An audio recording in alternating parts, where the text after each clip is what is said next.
नमस्कार, मैं हूं विजय विद्रोही और आप देख रहे हैं अनकट।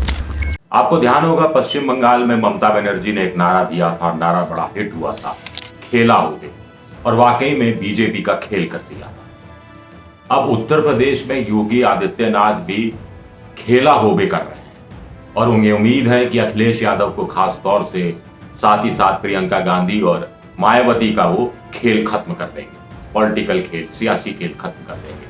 हालांकि खेला होबे की टक्कर में मुलायम सिंह यादव के बेटे अखिलेश यादव खदेड़ा होबे लेकर आए, यानी एक भोजपुरी टच दिया है, खदेड़ा होबे बनाम खेला होबे। लेकिन ये खेला होबे है क्या, ये समझने की कोशिश करते हैं। तो कुल मिलाकर बीजेपी अपने सांसदों के माध्यम से सांसद खेल स्पर्धा आयोजित करा रही है। ये गांव में पंचायत स्तर से लेकर जिला स्तर तक होंगे।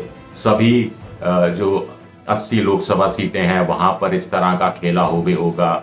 इसमें जो ग्रामीण युवक हैं जो कि संघ की विचारधारा से, बीजेपी की विचारधारा से जुड़े हुए नहीं हैं, रैलियों में भी नहीं जाते हैं, पॉलिटिकल रूप से एक्टिव नहीं है, इनके साथ भारतीय जनता पार्टी का युवा मोर्चा खेलेगा। कैसे खेलेगा? बैडमिंटन की प्रतियोगिता होगी, खो खो की प्रतियोगिता होगी, कुश्ती की प्रतियोगिता होगी, इस तरह की प्रतियोगिताएं। अब बड़ा सवाल उठता है कि जो गांव का युवक है, जो बेरोजगारी से जूझ रहा है, महंगाई से जूझ रहा है, नौकरी नहीं मिलने के कारण परेशान है, ये युवक ऐसा है जो 50 साल से कम उम्र का है, स्वाभाविक है, 20, 25, 30 साल के ये युवक हैं जो वोट देने लायक हैं, लेकिन इनको मनरेगा में भी काम नहीं मिलता है, क्योंकि मनरेगा में भी 50 साल से ऊपर के लोगों को आमतौर पर प्राथमिकता दी जाती है।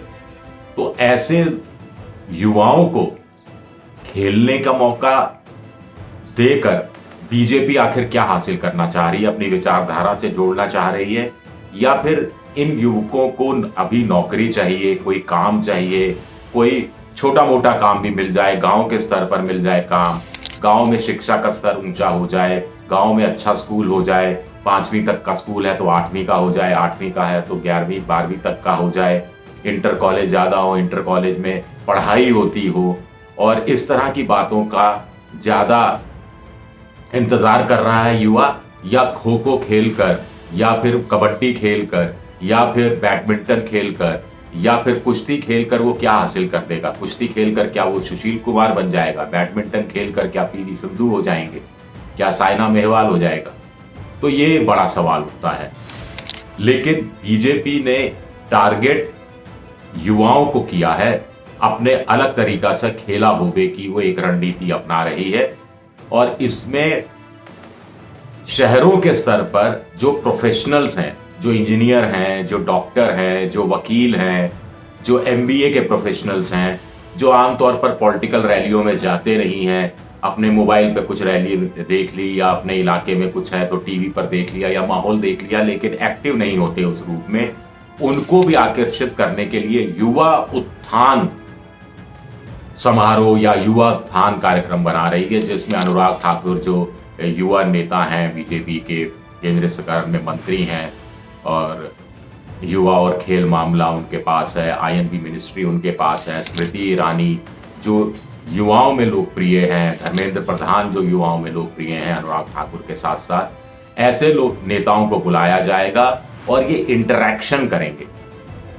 ये बीजेपी मान के चल रही है कि जो ये वकील हैं, डॉक्टर हैं, इंजीनियर हैं, ये प्रधानमंत्री मोदी से बड़े प्रभावित हैं, और प्रधानमंत्री मोदी भी बार बार कहते हैं कि देश की जो 65% आबादी है वो 35 साल से नीचे की है।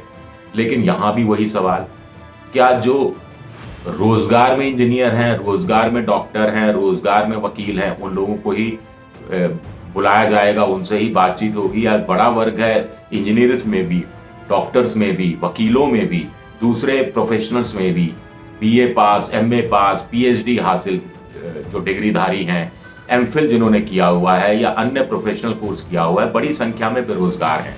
आपको ध्यान होगा कि कभी जैसे चपरासी की नौकरी निकलती है या स्वीपर की नौकरी निकलती है, तो उसमें भी अखबारों में छपता है कि करीब 100 गुना ज़्यादा लोग अप्लाई कर देते हैं जितनी नौकरियां होती हैं, और उसमें बीए पास, एमए पास और यहाँ तक कि एमफिल वाले भी, पीएचडी वाले भी होते हैं। तो ये त्रासदी के दौर से, जब कोरोना काल के बाद और आर्थिक स्थिति जिस ढंग से पटरी पर पूरी तरह से नहीं आई है, कागजों में जरूर हो सकता आ गई हो, तो उससे जब ये युवा जूझ रहा है, तो इसको सांसद खेल स्पर्धा और युवा उत्थान से या इसके जरिए कैसे बीजेपी अपनी विचारधारा से जोड़ पाएगी, कैसे कमल के पक्ष में वोट देने के लिए प्रभावित कर पाएगी, या प्रधानमंत्री मोदी की नीतियों से प्रभावित कर पाएगी।